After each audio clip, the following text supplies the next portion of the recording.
रामायुध अंकित ग्रह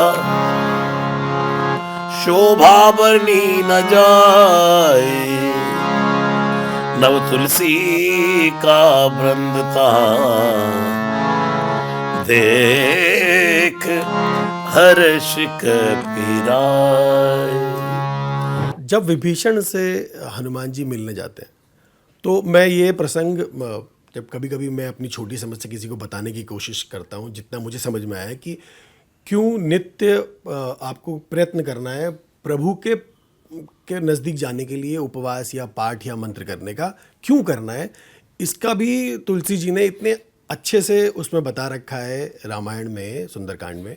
वो जब वो जाते हैं वो कैसे मिलते हैं और उनको क्यों पता चलता है कि यही विभीषण का घर है। हनुमान जी ने देखा, क्या देखा? नव तुलसी का वृंद।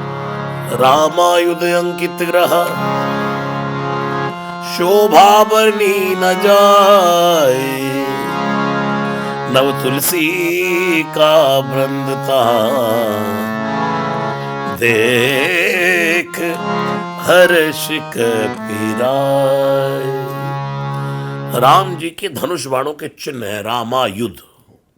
जैसे हमारे घरों के बाहर नेम प्लेट्स लगती हैं, हम लिखवाते हैं शर्मा जी का घर है, Sharma house, Verma house, Chhabra house, Arora house. लेकिन वही एक नेम प्लेट पर अगर ऊपर लिखा हो राम, तो वो किसका घर हो जाएगा? श्री भगवान का। मैं तो जहाँ भी घर में रहता पहले, तो मैं तो बेल पर भी लिखवा रखा था राम। भाई बेल दबाओ जहाँ राम लिखा हो। तो रामायुध, राम जी के धनुष बाण। इसमें हनुमान जी ने सोचा यार तेरा तो एटीट्यूड खत्म हो गया। मैं सोच रहा था लंका में सबसे पहले मैं आया हूँ, मुझसे पहले तो राम जी के धनुष बाण आ गए। फिर देखा कि बाण बाद में आता है, धनुष पहले आता है। कोई बाण चलाएगा तो पहले क्या उठाएगा? धनुष। फिर बाण चढ़ाएगा तो पहले हाथ में क्या आया? धनुष, फिर बाण। तो समझ गए हनुमान जी मेरे राम जी का बाण धनुष और बाण हूं मैं। सुंदरकांड शुरू होता तो क्या लिखा? जिमी अमोघ रघुपति कर बाणा यही भांति चले। यानी जैसे बाण चलता है राम जी का, ऐसे हनुमान जी चले। अमोघ बाण क्या होता है? छोड़ा, काम करके वापस आ जाता है, वो हनुमान जी है, इसलिए अमोघ बाणा। दूसरा हनुमान जी ने देखा नव तुलसी, ओ तुलसी लगी है आंगन में। मैं कहता रहता हूँ अपने आंगन में तुलसी होनी चाहिए। नेगेटिविटी भी खत्म हो जाती है और तुलसी एंटीबायोटिक भी है और तुलसी भगवान की प्रिया भी है, प्रियसी जी, वृंदा।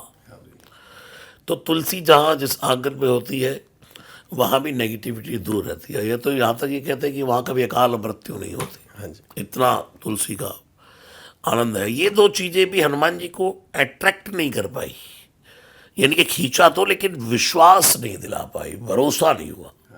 तो तुलसीदास जी एक चौपाई अर्धाली में लिख देते हैं, मन महु तर्क करे कपि लागा। यानी कि हनुमान जी तर्क कर रहे, नहीं यार ये नकली है, नहीं यार ये नकली है। उसी समय विभीषण जागा, राम राम राम राम। हनुमान जी ने कहा बाढ़ में जाए। अब कोई जागते ही हृदय से राम बोल रहा, तो ये नकली नहीं हो सकता भाई। अब तो ऊपर खड़े थे नीचे आ गए, जय श्री राम। और जैसे ही कोई राम राम बोलता है तो उसका जवाब तो 4 बार ही आता ना, राम राम राम राम जी राम राम। हनुमान जी ने कहा हाँ भाई राम राम राम। और जैसे ही सुंदर ब्राह्मण के वेश में देखा विभीषण ने सोचा राम जी आ गए। तो कहने लगा कि तुम राम दीन अनुरागी। हनुमान जी ने कहा चुप, मैं तो उनके दासों का दासों का दासों का दासों का दास।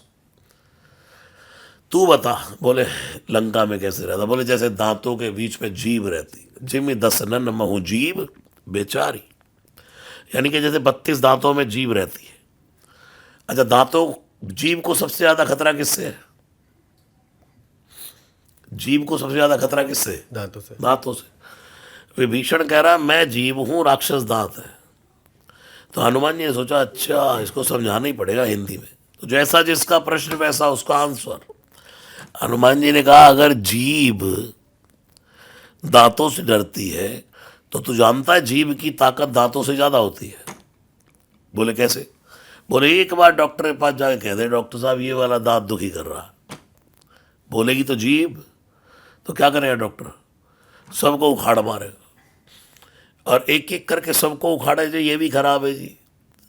तो दांत राक्षस है, तू जीव है, तो बता दे ये वाला राक्षस खराब है।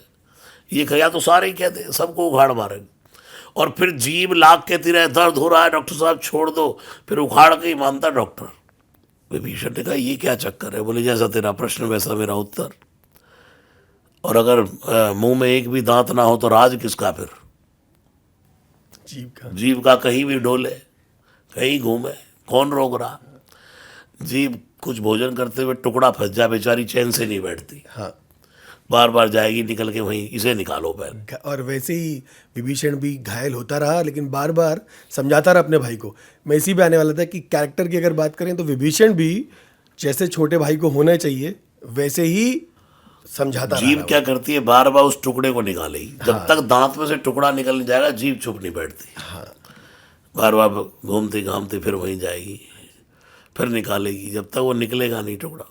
इसका अर्थ क्या है? जीव दांतों का दुख नहीं देख सकती और दांत जीव को ही काटते हैं। यही है सज्जन और असज्जन।